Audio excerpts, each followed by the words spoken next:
کافی حد تک اپنی جگہ پہ ٹھیک ہے کہ لوگوں کو پرابلم تو فار دی ٹائمنگ ضرور ہوتی ہیں، لیکن ٹائم ٹو ٹائم بہتر سے بہتر کر رہے ہیں ہم. اگر آپ اس دفعہ دیکھیں تو ہم نے کئی چیزوں میں چینجنگ کی ہوئی ہے، ٹھیک ہے، اور وہاں پہ اس کے لیے لوگوں کو اویئرنیس بھی دی ہوئی ہے. پھر ہمارے بندے جو موقع پہ موجود ہیں ان کو بھی بریفنگ ہے کہ اگر آپ کو کوئی بندہ پوچھتا ہے کوئی کہیں اور اس کو مینیج کرنا پڑتا ہے تو آپ لوگوں کو یہ اویئر کرتے رہیں، ان کو بتاتے رہیں. ہمارا پولیس ڈپارٹمنٹ جو ہے ہمیشہ سے ہمارا موٹو یہی رہتا ہے کہ ہم لوگ عوام کو جو ہے وہ کسی جگہ پہ پرابلم نہ آنے دیں.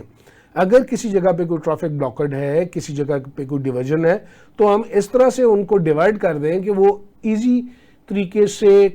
کم ڈسٹینس کے ساتھ، کم وقت کے ساتھ اپنے گھروں کو یا اپنے آفیسز کو یا اپنی شاپس پہ جو ہے وہ پہنچ جائیں. اگر آپ آج بھی دیکھ لیں تو میں ابھی اس سائڈ سے ہی ہو کے آیا ہوں، اللہ کا شکر ہے کہ ہر طرف سے بڑا اچھے طریقے سے ہماری ڈیوٹی وہاں پہ ڈپلائی ہوئی ہوئی ہے، اور میرا نہیں خیال کہ انشاءاللہ کہیں پرابلم آئے گی. اس میں تو کوئی دوسری رائے نہیں ہے کہ بند ہونے سے، ایک جگہ بند ہونے سے دوسری سائڈ پہ ظاہر ہے ایک روڈ پہ اگر 100 وہیکلز چل رہی ہیں اور وہ 100 وہیکلز جب ڈیورٹ کرتے ہیں آپ دوسرے روڈز پہ تو تھوڑا سا لوڈ تو باقی روڈز کا بڑھے گا، لیکن کہیں بلاکڈ نہیں آئے گا، کہیں کنجیشن نہیں آئے گی. اس کے لیے ہم نے ایفرٹ وہاں پہ پلان کے مطابق جو ہے وہ لگا رہے ہیں، کوشش کر رہے ہیں. جی اچھا سر، ایک چیز اور دیکھنے میں ہم اکثر دیکھتے ہیں کہ مجھے بھی بڑی دفعہ اتفاق ہوا ہے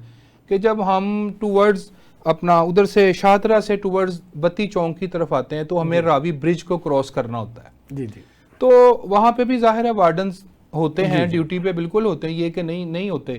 مگر یہ جو کھوتی ریڑھی والے ہیں جنہوں نے سامان لدا ہوتا ہے، اوپر ڈھیروں سامان لدا ہوتا ہے، ایک تو ان کا چالان نہیں ہوتا، اور دوسرا یہ جب راوی کے برج کے اوپر یہ کھوتی ریڑھی ان کی آ جاتی ہے تو پھر پیچھے والے جو سارے ہیں نا وہ بھی کھوتی ریڑھی کی سپیڈ کے ساتھ ہی جو ہے نا وہ اٹیچ ہو جاتے ہیں. جب تک وہ ادھر سے کراس نہیں پورا برج کر لے گی، پیچھے پاں ٹرک، بسیں اور سارا کے سارا نظام جو ہے، چاہے ایمبولینس ہو، چاہے بچے جا رہے ہوں، کسی کو ایمرجنسی ہو، مگر وہ کھوتی ریڑھی والا اتنا پرسکون برج کیسے پار کر لیتا ہے؟ اس وقت آپ کے جو ٹریفک والے ہیں، وارڈنز ہیں، دوسری پولیس ہے، وہ کدھر ہوتی ہے؟ وہ ان کا ایک تو چلان کیوں نہیں کرتی؟ دوسرے سر میرا کوشچن اس کے ساتھ یہ ہے کہ اگر آپ کے نالج میں ہو تو وہ بھی شیئر کریں کہ ان کو کھوتی ریڑھی والوں کو کوئی آلٹرنیٹ روٹ نہیں دیا گیا؟ دیکھیں، میں ریکویسٹ اس میں آپ کو یہ کروں کہ اگر آپ جس قسم کا آپ کا کوشچن ہے اس سے مجھے لگتا ہے کہ آپ شاہدرہ کے رہائشی ہیں اور اس سائڈ پہ آتے میں شاہدرہ کے رہائشی نہیں ہوں.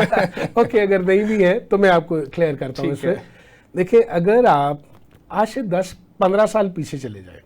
تو آپ کے جو شمالی روار ہے، ہمارا جو سٹی کی سراؤنڈنگ ہے جتنی، وہاں پہ اونٹ گاڑی بھی چلتی تھی، شاید آپ کو یاد ہو. جی بالکل، اونٹ گاڑی بھی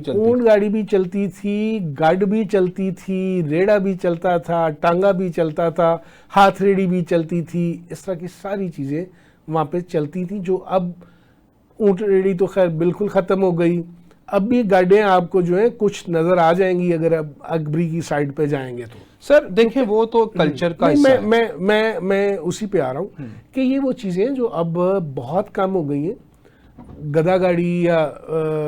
ریڑا جو ہے یہ بہت کم ہو گئے ہیں. ان کے لیے بیسیکلی تو آلٹرنیٹیو یہی ہے کہ یہ پرانا راوی پل استعمال کریں اور اس سائڈ سے شاہدرے کی طرف سے اگر آ رہے ہیں تو لیفٹ ٹرن کر جائیں اور پرانا راوی برج کراس کر رہے ہیں. اور یہ بڑی تعداد میں ہے. اگر کوئی وائلیٹ کرتا ہوا کسی وقت کوئی ایک آدھ اس طرح سے آ جاتا ہے تو یہ ہماری پہلے بہت بڑی مجبوری تھی